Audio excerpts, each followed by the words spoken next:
హరే కృష్ణ. హరే కృష్ణ హరే మాతాజీ.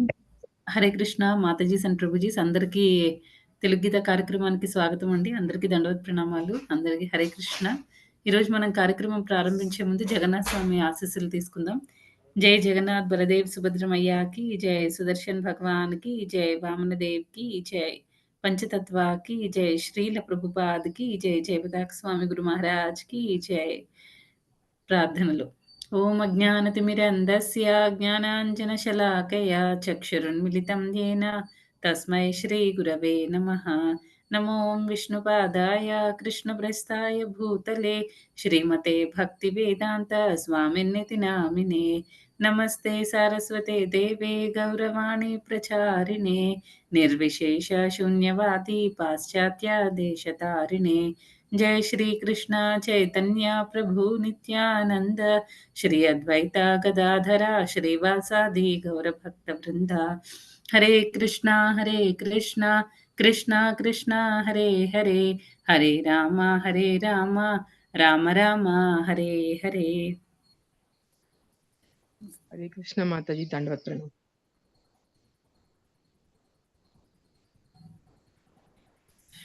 హరే కృష్ణ మాతాజీ దండవత్ ప్రణామం. ఈరోజు 15వ అధ్యాయం పురుషోత్తమ యోగం నుండి 20వ శ్లోకం చూద్దామండి. లాస్ట్ శ్లోకం. హరే కృష్ణ మాతాజీ దండవత్ ప్రణామం. హరే కృష్ణ మాతాజీ దండవత్ ప్రణామం. హరే కృష్ణ మాతాజీ దండవత్ ప్రణామం. 20వ శ్లోకం అండి. ఇతి గుహ్యతమం శాస్త్రం ఇదముక్తం మయా నఘ ఏతద్బుద్ధ్వా బుద్ధిమాన్ స్యాత్ కృతకృత్యశ్చ భారత. అనువాదము. పాపరహితుడవైన ఓ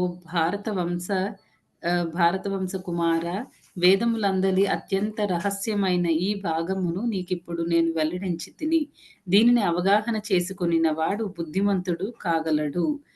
అతని ప్రయత్నములు పరిపూర్ణ విజయమును సాధింపగలవు. ఇదండి. ఈరోజు ఈ శ్లోకంతో 15వ అధ్యాయం కంప్లీట్ అవుతుంది. అయితే ఈ శ్లోకంలో ఏం చెప్తున్నారండి, అర్జున నేను నీకు అన్నిటికంటే చాలా పరమ గుహ్యమైన జ్ఞానాన్ని ఇస్తున్నాను అనే విషయాన్ని భగవంతుడు ఇక్కడ అర్జునుడికి చెప్పడం జరిగిందనమాట. అయితే ఇక్కడ మనం ప్రభుపాదుల వారు దీనికి ఈ పరమ గుహ్యం అనే దానికి ప్రభుపాదుల వారు తర్వాత విష్ణు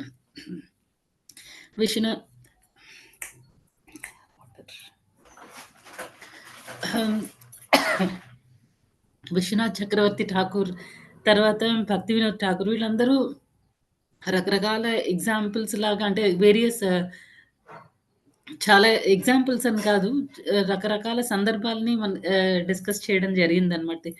ఈ పరమ గుహ్యం అనే దానికి యాక్చువల్గా 3 లెవెల్స్ ఉంటాయి కదండి. గుహ్యము, గుహ్య తరము, గుహ్య తమం అని.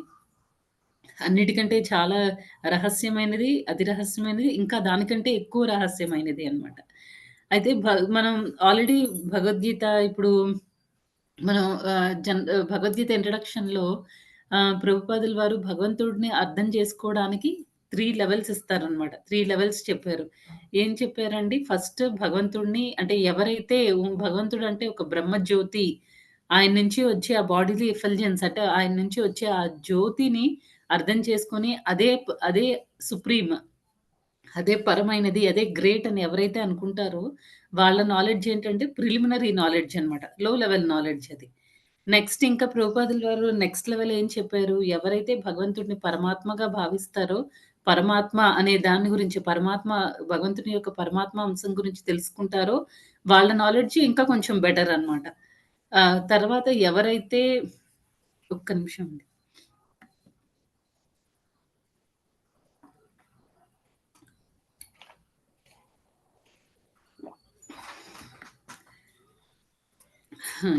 ఎవరి జ్ఞానం అయితే, ఎవరైతే భగవంతుడి గురించి కంప్లీట్‌గా అర్థం చేసుకుంటారో, అంటే భగవంతుడు సచ్చిదానంద స్వరూపుడని, అన్నిటికంటే ఆయన సుప్రీం, ఆయన పూర్ణ పురుషోత్తముడు అనే విషయాన్ని ఎవరైతే అర్థం చేసుకుంటారో, తర్వాత ఆయనకి, భగవంతుడికి, కృష్ణుడికి చేసిన భక్తి శుద్ధమైన భక్తి అని ఎవరైతే అర్థం చేసుకుంటారో, ఆయన క్వాలిటీస్ అన్నీ, ఆయన ప్రతి దానిలో కూడా ఏ విషయం తీసుకున్నా భగవంతుడికి సంబంధించిన ఏ విషయం తీసుకున్నా అన్నిట్లో కూడా ఆయన అన్‌లిమిటెడ్ అన్నమాట.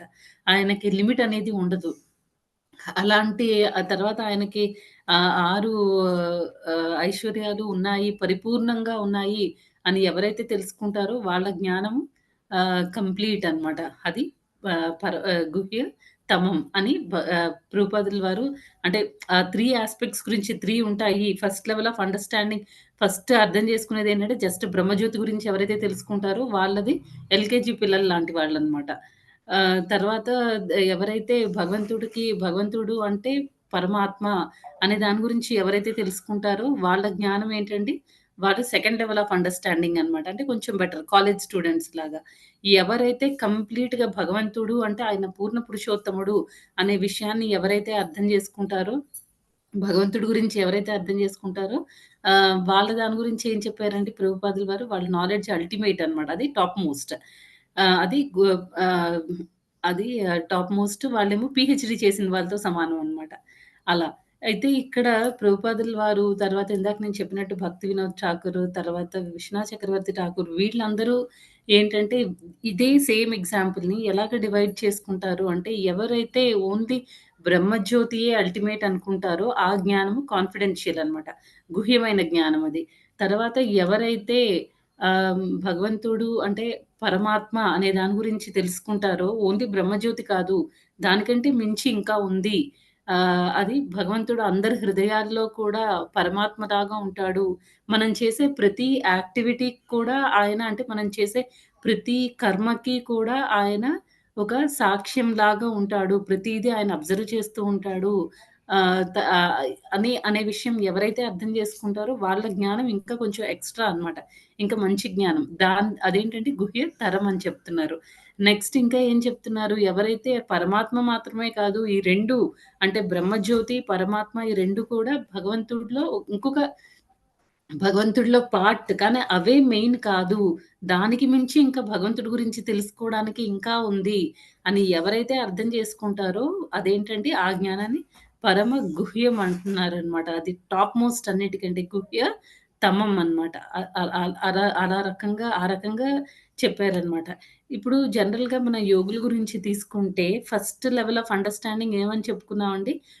బ్రహ్మజ్యోతి గురించి తెలుసుకుంటారు అని చెప్పాం. బ్రహ్మజ్యోతి గురించి జనరల్‌గా ఎవరు ఎక్కువ ఇది చేస్తారు యోగుల్లోన ఆహ్, జ్ఞానయోగులు జనరల్‌గా ఈ అన్నీ వాళ్ళేంటంటే ఈ బ్రహ్మజ్యోతియే అల్టిమేట్ అనుకుంటారు. అందుకే ఈ జ్ఞానయోగుల్ అండర్‌స్టాండింగ్‌నేమో గుహ్యం అని చెప్తారు.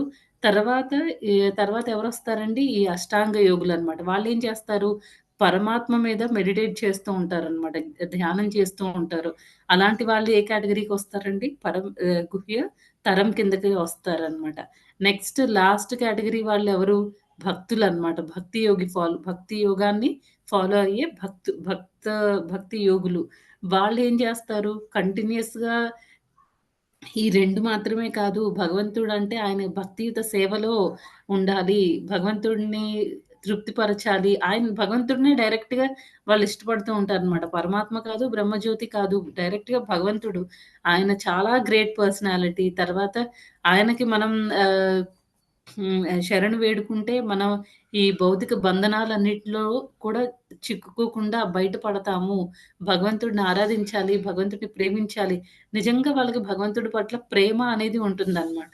అలాంటి భక్తి యోగులు ఈ వాళ్ళకి సంబంధించిన జ్ఞానాన్ని అదేమో ఈ గుహ్య తమం కిందకి వస్తుందనమాట. ఇలా ఇంకా ఇంకొక రకంగా ఏం చెప్తున్నారు ఈ గుహ్యతరము, గుహ్యతమం గురించి ఇంకా ఏం చెప్తున్నారంటే ఇప్పుడు మనం ఆహ్, మనకి 4 పురుషార్థాలున్నాయి కదండీ! ధర్మ, అర్థ, కామ, మోక్ష. ఎవరైతే ఈ కొంతమంది ఉంటారు. వాళ్ళు ధర్మాన్ని ఫాలో అవుతూ ఉంటారనమాట. అంటే ధర్మాన్ని పాటిస్తూ ఉంటారు. దేనికి? జస్ట్ ఈ కామాన్ని అర్థం కోసం. కామం కోసం, అర్థం కోసం మాత్రమే ధనం కోసము, కామం కోసం మాత్రం వాళ్ళు ధర్మాన్ని పాటిస్తూ ఉంటారనమాట. అలాంటి వాళ్ళ జ్ఞానం ఏమవుతుంది? గుహ్యంలోకొస్తుందనమాట. నెక్స్ట్ ఇది కాదు. మనం ఈ 3 ఉండడం వల్ల అంటే ధర్మాన్ని ఫాలో అవుతున్నాము. అంటే ప్రాపర్ వేలో మనం అర్థాన్ని, కామాన్ని దాని గురించి ఆహ్, కాన్సంట్రేట్ చేస్తున్నాం. కానీ ఉపయోగం ఏముంది? మనం ఎంత సంపాదించినా, మనం ఎన్ని రూల్స్ అండ్ రెగ్యులేషన్స్ బాగా ఫాలో అయినా అది కాదు కదా మనకి. అంటే మనుషులకి ఈ మానవ జీవితానికి అల్టిమేట్‌గా మన గమ్యము అది కాదనమాట. మనం చేయాల్సిందేంటి? మనం ఇక్కడికొచ్చి సఫర్ అవుతున్నాము. ఇది కాదు. ఇది మనం మా పాపపుణ్యాలు ఇవన్నీ చేస్తున్న ప్రతిసారి వస్తూ ఉంటాము.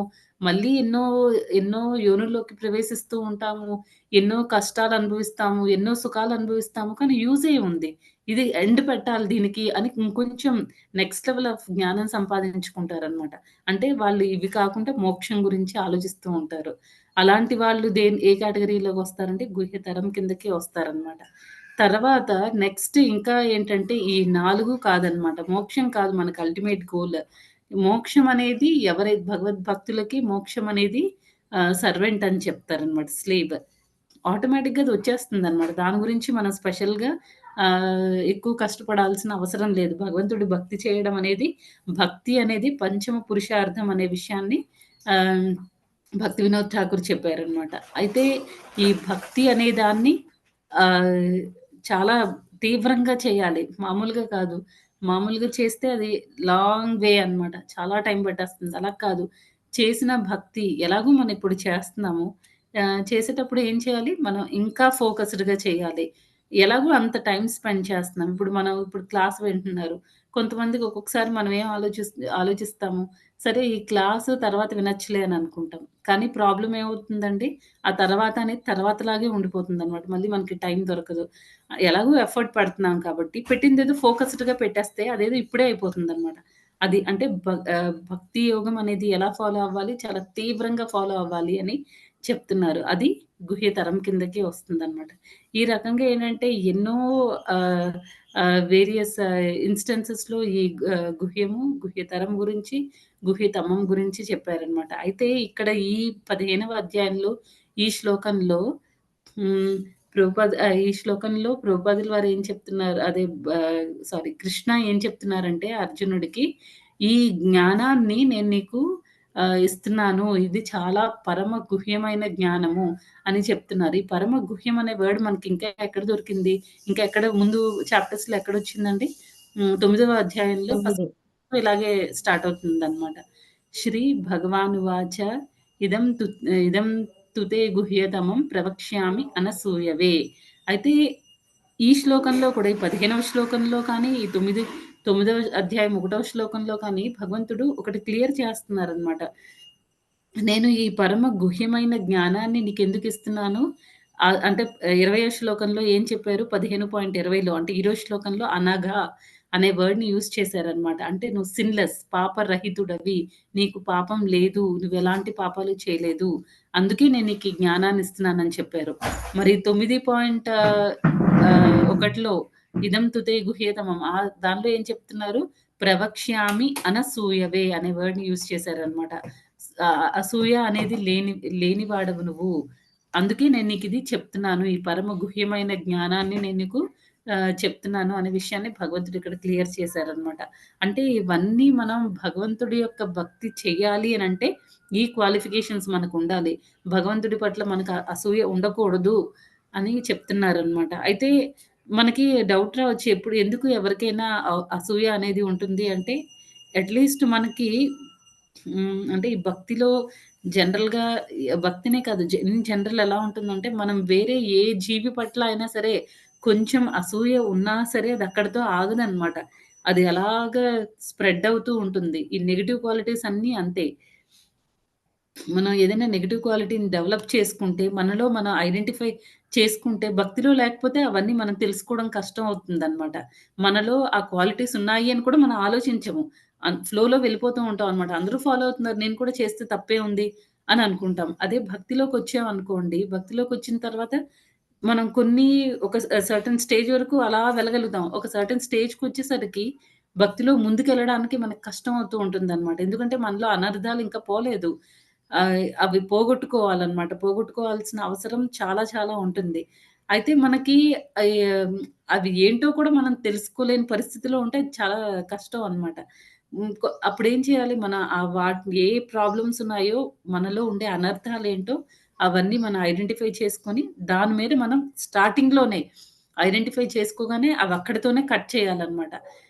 మనం వాటిని ఎంటర్‌టైన్ చేస్తూ ఉంటే ఏమవుతుంది, అది అక్కడితో ఆ పర్టిక్యులర్ ఎవరి మీదైతే మనం అసూయ చూపిస్తున్నామో, ఎవరినైతే మనం వీళ్ళు నాకిష్టం లేదు అని ఎవరి మీదైతే అయిష్టత చూపిస్తున్నామో, అది అక్కడితో ఆగదనమాట. అక్కడితో అది ఎలా స్ప్రెడ్ అయ్యి ఆహ్, సీనియర్ డివోటీస్ చాలా సార్లు ఈ విషయాన్ని స్పెసిఫై చేస్తూ ఉంటారనమాట. మనం ఆ అసూయ అనేది చాలా నెగెటివ్ క్వాలిటీ అనమాట.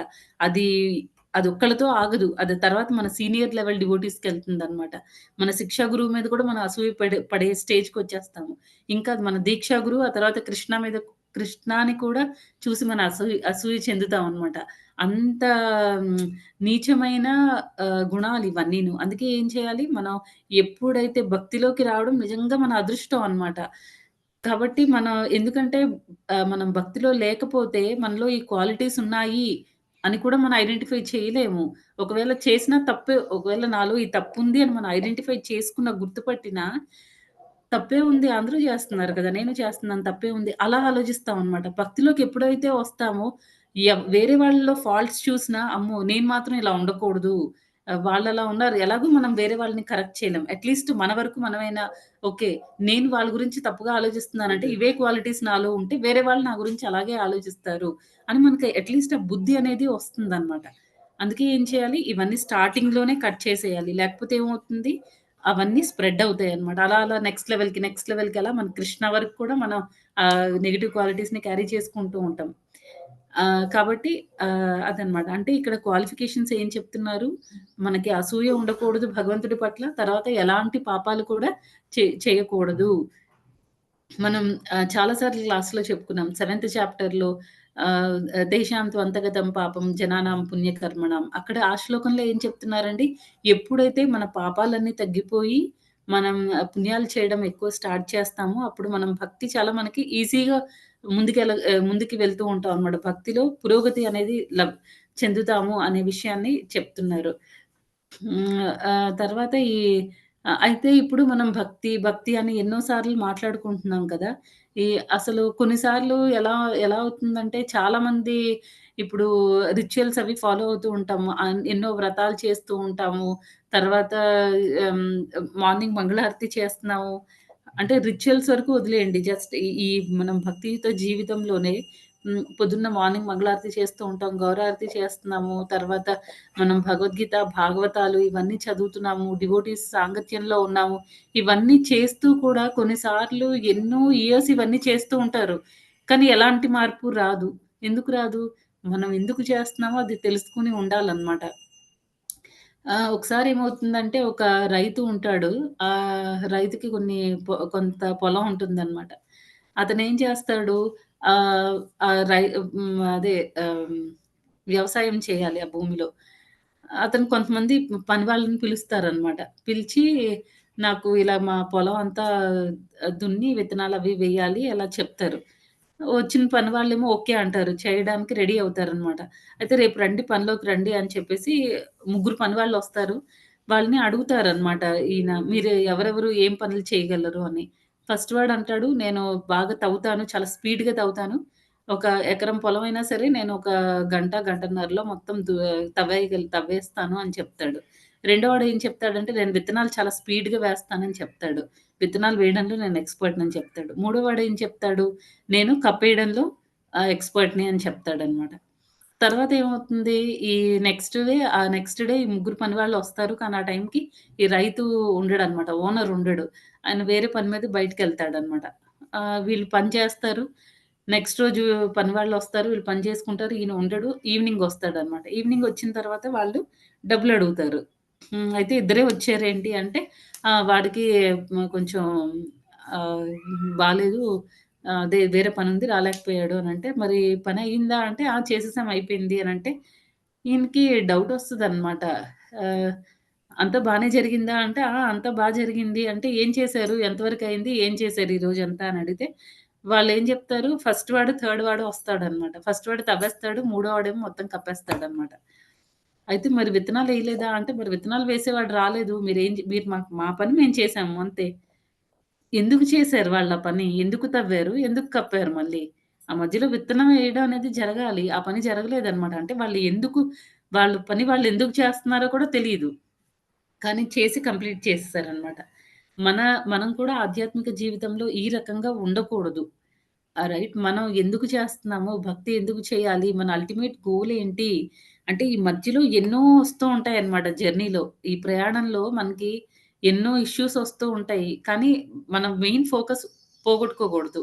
మనం ఎందుకు చేస్తున్నాము భక్తి? మన అల్టిమేట్ గోల్ ఏంటి? ఈరోజు నేను పొద్దున్నే 3కో, 4కో లేచి నేను మంగళారతి చేస్తున్నాను అనంటే దానికి అల్టిమేట్ గోల్ ఏంటి? భగవంతుడికి ఈరోజు నేను చేసిన యాక్టివిటీ వల్ల నేను చేసిన ఈ సేవ వల్ల భగవంతుడు ఎంత తృప్తి చెందాడు అనేది మనం ఆలోచిస్తూ ఉండాలి.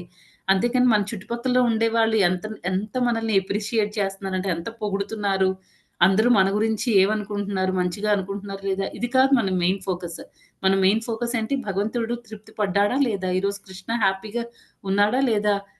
మనకి కొన్ని సార్లు మన ఇంట్లో ఫోటోస్ అయినా, లేకపోతే విగ్రహాలైనా సరే, మనం ప్రతిరోజు భగవంతుడితో బాగా అటాచ్‌మెంట్ పెట్టుకొని ఇష్టంగా చేస్తూ ఉంటే, వాళ్ళ ఫేస్‌లో మనకి రకరకాల ఎక్స్‌ప్రెషన్స్ కనిపిస్తూ ఉంటాయి. ఎందుకంటే మనం భక్తి చేసే కొద్దీ వాళ్ళు కూడా చాలా హ్యాపీగా ఫీల్ అవుతారనమాట. రెసిప్రొకేట్ చేస్తూ ఉంటారు. రైట్. ఆహ్, ఆహ్, ఇంకా అయితే ఇన్ని దోషాలవి మనం ఈ ప్రయాణంలో మనకి ఎన్నో ప్రాబ్లమ్స్ ఒస్తూ ఉంటాయి. తర్వాత ఒడిదుడుకులొస్తూ ఉంటాయన్నమాట. ఈ భక్తి జీవితంలో, ఈ భక్తి ప్రయాణంలో, ఈ మార్గంలో మనకి ఎన్నో ఒడిదుడుకులొస్తూ ఉంటాయి. వాటన్నిటిని మనం టాలరేట్ చేసుకొని, భక్తిలో ముందుకు వెళ్ళాలి అనంటే, మనకి గైడ్ చేసే ఒక గురువు, పరంపరలో వచ్చిన ఒక గురువు చాలా చాలా ఇంపార్టెంట్ అన్నమాట. ఎందుకంటే మనకి అప్ అండ్ డౌన్ వచ్చినప్పుడు ఈ ఒడిదుడుకులు వచ్చేటప్పుడు ఏమవుతుందంటే, ఇంక చాలులే ఎందుకు ఇన్ని ప్రాబ్లమ్స్‌తో నేను విరక్తొస్తుందనమాట. భక్తి మీద కూడా మనకి విరక్తొచ్చే ఛాన్సెస్ ఉన్నాయి. అలాంటప్పుడు ఈ గురువు అనేవాళ్ళు మనల్ని చెయ్యి పట్టుకొని మళ్ళీ పైకి లాగుతారనమాట.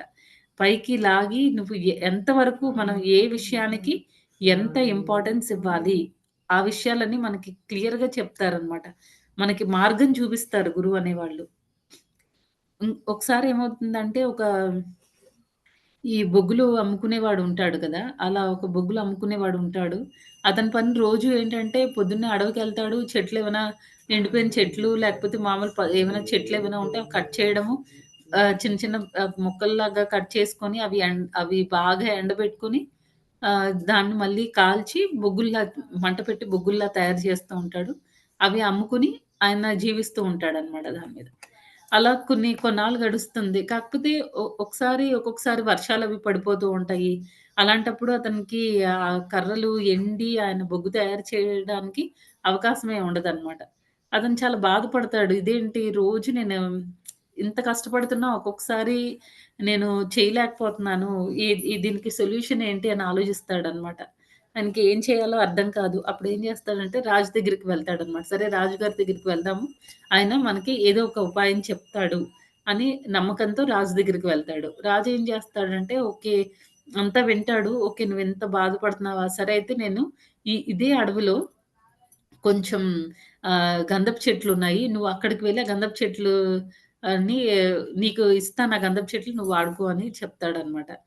అయితే ఈయనేం చేస్తాడు, సరే అని వెళ్ళిపోతాడనమాట. అలా ఒక 6 నెలలు అలా గడుస్తాయి. గడిచిన తర్వాత మళ్ళీ రాజుగారికి ఒకసారి గుర్తొస్తాడనమాట ఈయన. అవును అప్పుడు అతను ఇలా సహాయం కావాలని అడిగాడు కదా! నేను చేశాను. ఇప్పుడెలా ఉన్నాడో పరిస్థితులంతా మారి సంతోషంగా ఉన్నాడేమో అనుకోని రాజు ఏం చేస్తారు అతనున్న దగ్గరికి వెళ్తాడనమాట. ఆహ్, ఆహ్, బొగ్గులు అమ్మేవాడి దగ్గరికి వెళ్తారు. వెళ్లి రాజు అడుగుతారనమాట. "ఏమైంది? ఎంతవరకొచ్చింది?" అని చెప్పేసి చూడ్డానికని వెళ్తే ఆయన గుడిసె ఉంటది కదా! ఆ గుడిసె ప్లేస్‌లో అదే గుడిసె అలాగే ఉంటుందనమాట. రాజుకి అర్థం కాదు. అదేంటి నేను గంధపు చెట్లు ఇచ్చాను కదా! ఈయనేంటి ఇంకా గుడిసెలోనే ఉన్నాడు అని చెప్పేసి రాజేమో ఆ గంధపు చెట్లు ఎక్కడైతే ఉన్నాయో ఆ ప్లేస్‌కి వెళ్లి చూస్తాడనమాట. అక్కడ చూస్తే చెట్లు చాలా వరకు ఖాళీ అయిపోయి ఉంటాయి. అదేంటి చెట్లయితే లేవు. ఈయన పరిస్థితి కూడా మారలేదు. ఏంటా అని రాజు మళ్ళీ వెనక్కొచ్చి ఈయన్ని అడుగుతాడు. "ఏమైంది నీకు చెట్లిచ్చాను కదా! ఏం చేశావు? నీ పరిస్థితేంటి ఇంకా ఇలాగే ఉంది. ఏం చేశావు ఆ చెట్లని?" అని అడిగితే అతనేం చెప్తాడు, "ఏముంది అన్నీ ముందు ఏం చేసేవాడిని ఇప్పుడు అదే చేశాను. చెట్లన్నీ నరికాను. కట్ చేసి ఎండలో పెట్టి బాగా ఎండిన తర్వాత వాటిని బొగ్గుల్లా తయారు చేసి అమ్మాను అని చెప్తాడు.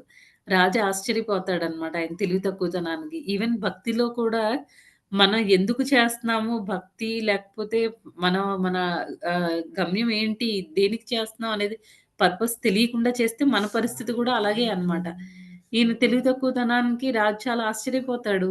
నేను నీకు అవి ఇచ్చింది వాటిని బొగ్గుల్లా తయారు చేసుకుని అమ్ముకోవడానికి కాదు. గంధపు చెట్లు చాలా విలువైనవి. ఈవెన్ భక్తి కూడా అంతే అన్నమాట. మిగతా యోగా ప్రాసెస్‌లన్నీ మామూలు చెట్లు లాంటివైతే, మన భక్తి అనేది గంధపు చెట్లు లాంటివన్నమాట. గంధపు చెట్లు మనకి తెలియాలి. భక్తి అనేది ఎందుకు చేస్తున్నాము? తర్వాత అది అన్నిటికంటే మిగతా యోగా ప్రాసెస్‌ల కంటే ఈ భక్తి యోగా ప్రాసెస్ అనేది చాలా గ్రేట్ అని, అది భగవంతుడి దగ్గరికి మిగతావన్నీ చేయడం వల్ల మనకు ఉపయోగం లేదు. ఎందుకంటే అవన్నీ టెంపరరీ. కానీ భగవంతుడు అల్టిమేట్ అన్నమాట. పరమైన వాడు ఆయన. చాలా గ్రేట్ అన్నమాట. ఆయనతో మన కనెక్షన్‌లో ఉన్నామనుకోండి, అయిపోయింది మనకి. మన లైఫ్ సక్సెస్ అయిపోయినట్టే ఆయన దగ్గరికి వెళ్ళిపోతే. ఆ విషయాన్ని అర్థం జేసుకోవాలి. అయితే ఆహ్, ఈ భక్తి యోగా అనేది గంధపు చెట్లయితే మిగతా యోగా ప్రాసెస్‌లన్నీ కూడా మిగతా చెట్లు లాంటి వాళ్ళనమాట. అయితే ఇక్కడ ఏం చేయాలి ఆయనకి ఈ ఈ బొగ్గులు అమ్మేవాడికి ఆ గంధపు చెట్ల యొక్క విలువ తెలియదు. విలువ తెలియదు కాబట్టి ఏం చేశాడు కట్ చేసి బొగ్గులు తయారు చేసి అమ్మాడు. ముందేం చేసేవాడో అదే చేసేవాడనమాట. దానికి ఆయనకి గంధపు చెట్లెందుకు? ఏ చెట్లైనా నరుక్కోవచ్చు కదా! రాజు ఆ ఉద్దేశంతో ఇవ్వలేదు. నువ్వు గంధపు చెట్లు కొట్టి, ఆ గంధపు చెక్కల్ని అమ్ము. అప్పుడు నువ్వు తొందరగా ఫాస్ట్‌గా నువ్వు ధనవంతుడు అవుతావు. నీ కష్టాలన్నీ తీరుతాయి అని రాజు గైడెన్స్ ఇస్తారనమాట. ఈ బొగ్గులు అమ్మేవాడికి. అప్పుడు ఆ రియలైజేషన్ వస్తుంది. ఓహ్! నేను చేసింది ఇన్ని రోజులు చేసింది తప్పు అని. మనం కూడా అంతే అన్నమాట. ఎన్నో ఫాలో అవుతూ ఉంటాము. ఒక్కొక్క రోజు ఒక స్టేజ్‌లో మనం ఎలా ఉండేవాళ్ళం, ఒక్కొక్క రోజు ఒక్కొక్క దేవీ దేవతలకి పూజలు చేసుకొని, ఎందుకు చేస్తున్నామో తెలీదు. చిన్నప్పుడు ఇంట్లో అమ్మా, నాన్న వాళ్ళు నేర్పిచ్చారు. మనం అలా ఫాలో అయిపోతున్నాం అన్నమాట బ్లైండ్‌గా. కానీ ఎప్పుడైతే మనం ఈ భక్తి యోగాలోకొచ్చామో, అప్పుడు మనకి రియాలిటీ తెలుస్తుందన్నమాట. ఓకే. ఇది భక్తి అనేది నార్మల్‌ది కాదు. ప్రభుపాదుల వారు ఏం చెప్తారంటే డైమండ్ అన్నమాట. మిగతా హ్మ్. ఇప్పుడు మనం డైమండ్ షాప్‌కెళ్తే అక్కడ చాలా తక్కువ మందుంటారు. అదే నార్మల్‌గా ప్లాస్టికో, స్టీల్ షాపులకో ఎళ్ళామనుకోండి అక్కడ కుప్పలు కుప్పల మంది జనాలుంటారనమాట. ఈ భక్తి కూడా ఇది చాలా శ్రేష్టమైనది, విలువైనది. అందరూ పట్టుకోలేరు. పూర్వజన్మ సుకృతి ఉండాలి. తర్వాత మనకి ఎన్నో జన్మల పుణ్య ఫలం ఉండాలనమాట. ఎన్నో జన్మల్లో మనం చేసుండాలి. అప్పుడు మళ్ళీ ఈ భక్తి మార్గాన్ని మనం పట్టుకోగలం.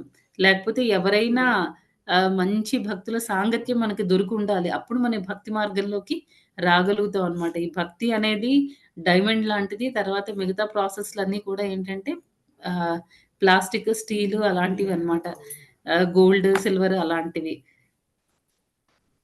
ఆహ్, అది. నెక్స్ట్ ఇంకా ఇక్కడ హ్మ్, పర్పట్లో భాష్యంలో ఏమిచ్చారో ఒకసారి చూద్దామండి.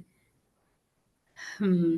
మనం ఈ భక్తి యోగాన్ని ఫాలో అవ్వడం వల్ల మనకొచ్చే లాభం ఏంటి అంటే, మనం హైయెస్ట్ పెర్ఫెక్షన్ అన్నమాట ఇది. అన్నిటికంటే టాప్ మోస్ట్. ఇంక దీన్ని మించింది ఇంకా ఏం లేదు.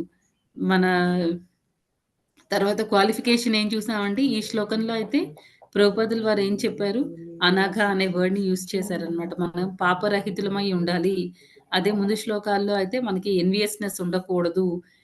ఇంకో చోట ఏం చెప్పారండి, ఆహ్, ఇంకో చోట అర్జునుడికి చెప్తారు. ఆహ్, హ్మ్. నువ్వు నా ఫ్రెండువి కాబట్టి, తర్వాత నీకు అసూయ లేదు. తర్వాత నువ్వు నా ఫ్రెండువి కాబట్టి, నేను నీకు ఈ పరమ గుహ్యమైన జ్ఞానాన్ని చెప్తున్నాను అని ఇంకో చోట కృష్ణ చెప్తారనమాట అర్జునుడికి. అంటే ఇవన్నీ క్వాలిఫికేషన్స్. నెక్స్ట్ ఇంకా ఎలాగ దీన్ని అర్థం చేసుకోవాలి? ఈ జ్ఞానాన్ని భగవంతుడికి సంబంధించిన జ్ఞానాన్ని ఎలా అర్థం చేసుకోవాలి అంటే, ఈ శ్లోకాల్లో భగవంతుడు ఏ రకంగా అయితే మనకి అర్థం చెప్తున్నారో యాజ్ ఇట్ ఈస్‌గా మనం తీసుకోవాలనమాట. అదెలా పాసిబుల్ అవుతుంది? ఒక ఆధ్యాత్మిక గురువు సాంగత్యంలో మనం అవన్నీ భగవంతుడు ఏ రకంగా చెప్పారో అదే ఉద్దేశంతో మనం అర్థం చేసుకోవచ్చు. అంతేకాని మధ్యలో మన ఇంటర్‌ప్రిటేషన్స్ ఏవి ఇవ్వకూడదనమాట.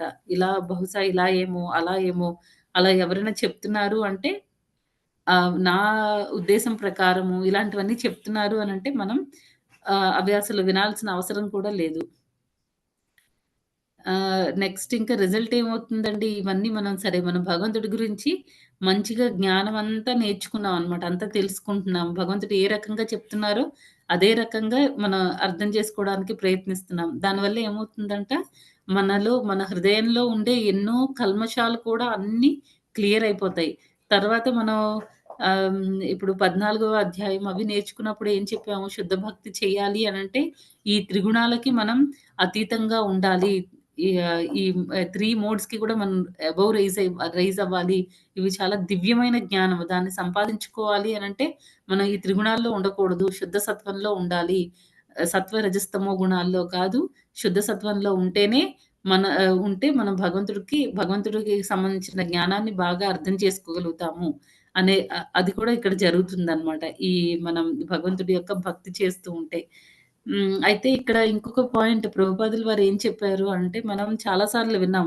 భగవంతుడి నామానికి, రూపానికి, ఆయన గుణగణాలకి, తర్వాత ఆయన లీలలకి ఎటువంటి తేడా లేదు అనే విషయాన్ని విన్నామనమాట.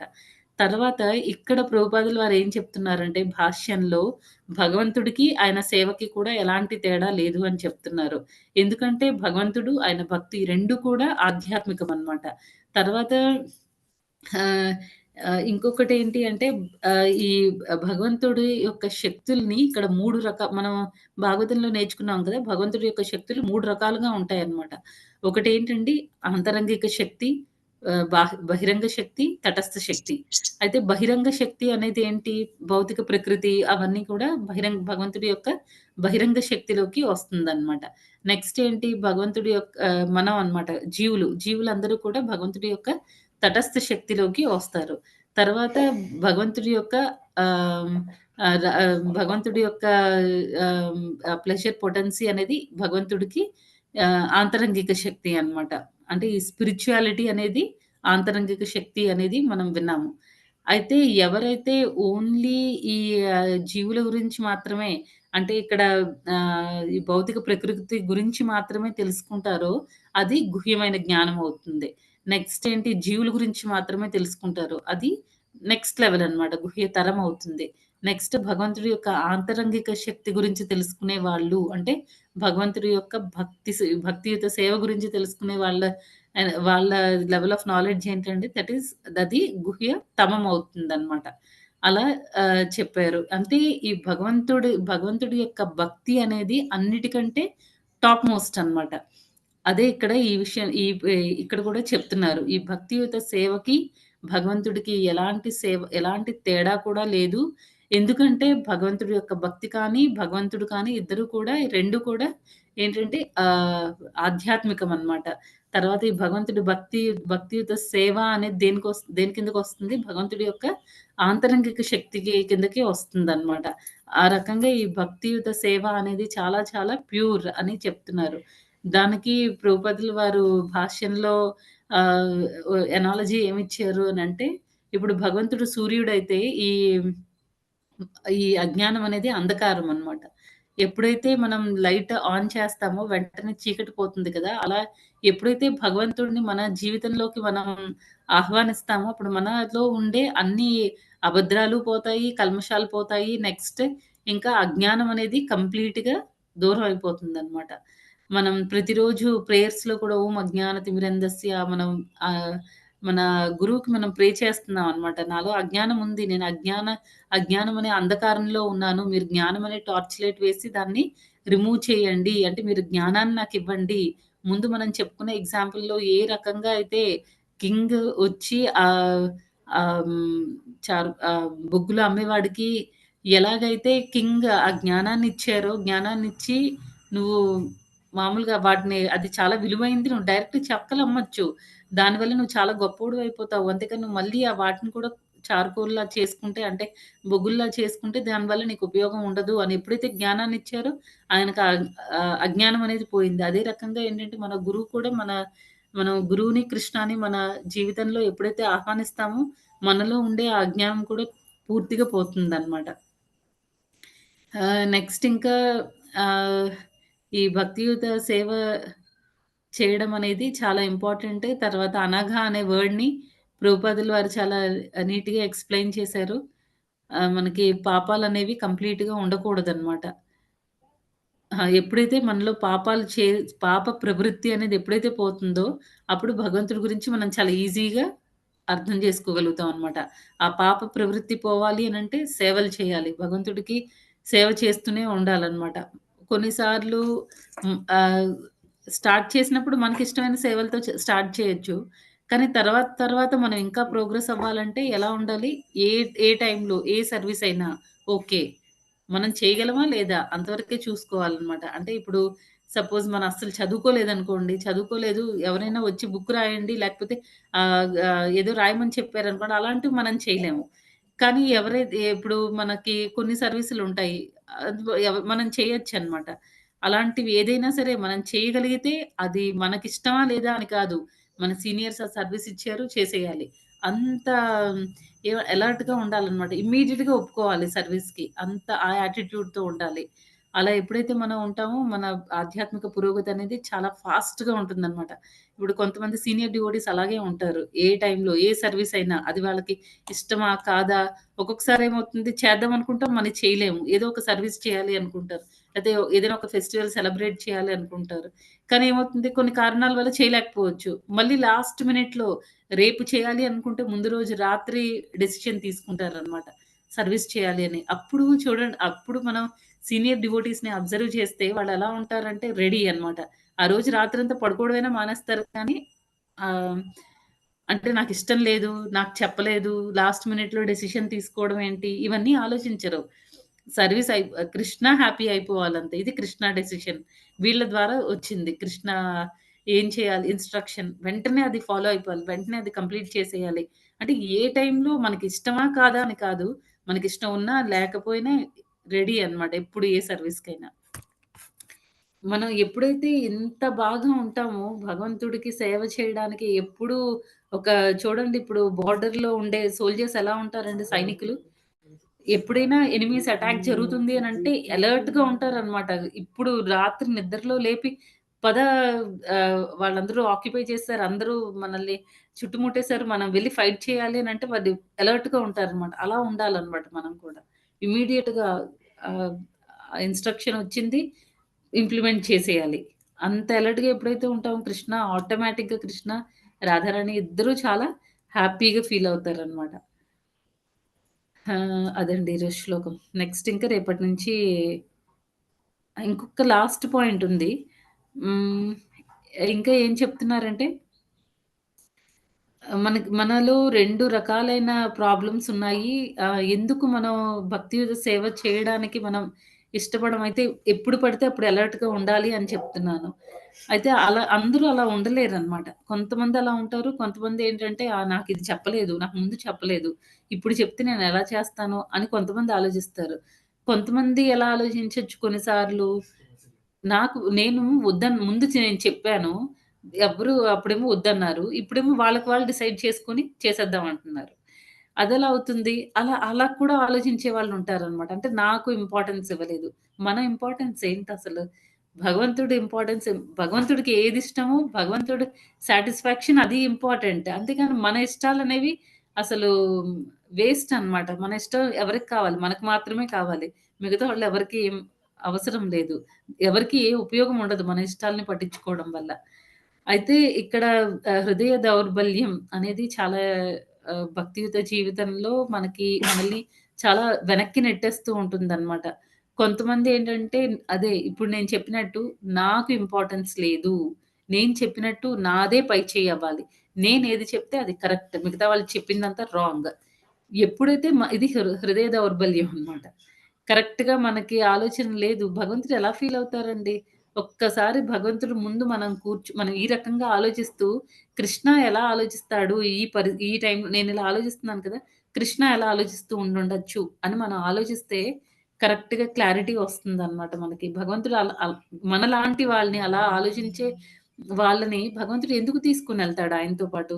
ఆయన దగ్గర ఎందుకు మనల్ని కూర్చొనిస్తాడు? అంటే మనకిక్కడ ప్రాబ్లమ్ ఏంటి అంటే, మనం అందరిని అన్ని పరిస్థితుల్ని కూడా మనం కంట్రోల్ చేయాలనుకుంటున్నామనమాట. భగవంతుడిని ఇమిటేట్ చేయడానికి ట్రై చేస్తున్నాం. అది రాంగ్. భగవంతుడి సాటిస్ఫాక్షన్ మనకి మెయిన్ గోల్ అయ్యుండాలి. మన సాటిస్ఫాక్షన్ కాదు. మన సాటిస్ఫాక్షన్‌ని మనం పక్కన పెడితే ఎప్పుడైనా సరే ఒక సోల్జర్ లాగా, ఒక సైనికుడిలాగా మనం ఎప్పుడు కూడా సర్వీసులకి రెడీ ఉంటాము. లేకపోతే ఏమవుతుంది, నాకు చెప్పలేదు, నాకు ప్రయారిటీ ఇవ్వలేదు, నాకు ఇంపార్టెన్స్ లేదు, ఇవన్నీ వస్తూ ఉంటాయన్నమాట. ఆ!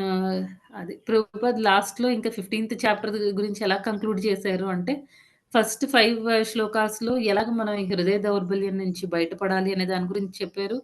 ఈ హృదయ దౌర్బల్యం అనేది ఎందుకొస్తుంది? ఎందుకు మనం అన్నిటిని కంట్రోల్ తీసుకోవాలి అనుకుంటున్నామంటే అటాచ్‌మెంట్ అన్నమాట. టూ మచ్ అటాచ్‌మెంట్ మనకి చాలా ఉన్నాయి. అందుకే స్టార్టింగ్ శ్లోకాస్‌లో అంతా 15థ్ చాప్టర్‌లో స్టార్టింగ్ శ్లోకాస్ అన్నీ ఎలా వస్తాయండి? అసంగ శస్త్రేణ దృఢేన చిత్వా అని మనం ఆ అటాచ్‌మెంట్స్ అన్నీ ఒక దృఢమైన నిశ్చయంతో మనం కట్ చేయాలన్నమాట. అన్నిటితో అటాచ్‌మెంట్స్ కట్ చేసుకుంటేనే భగవంతుడి భక్తి పట్ల మనకి అటాచ్‌మెంట్ అనేది పెరుగుతుందన్నమాట.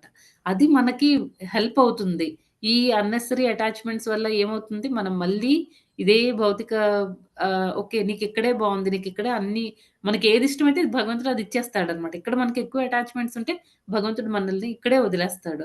అలా కాదు, మనం కృష్ణతో బాగా అటాచ్డ్‌గా ఉంటే మనల్ని ఇక్కడి నుంచి తీసుకొని ఎళ్ళిపోతాడన్నమాట ఆయనతో పాటు.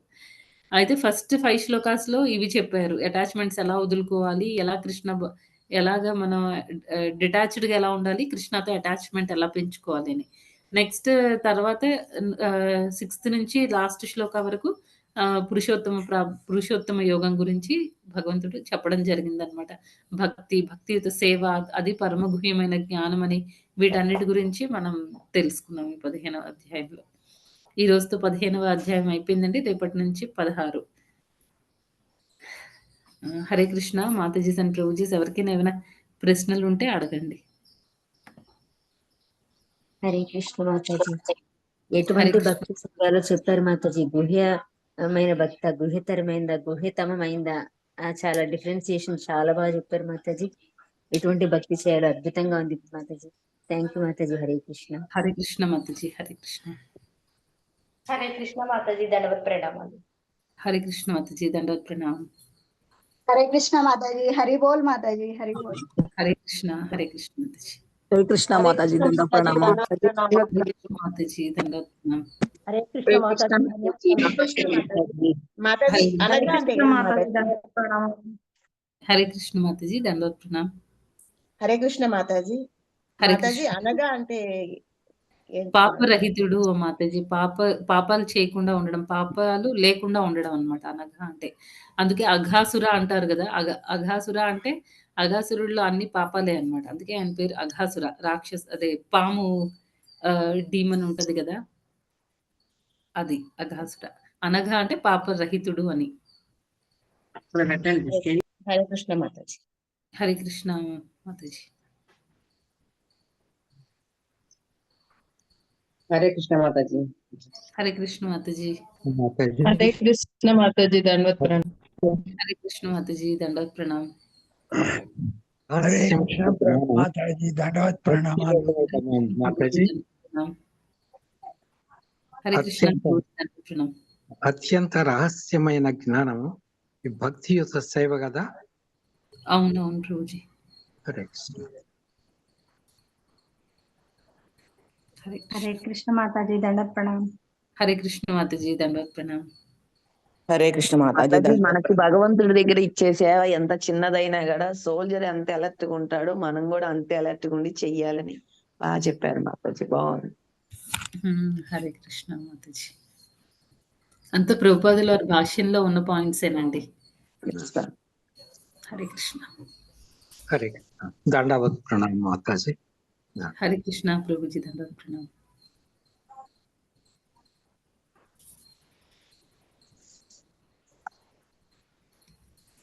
హరే కృష్ణ.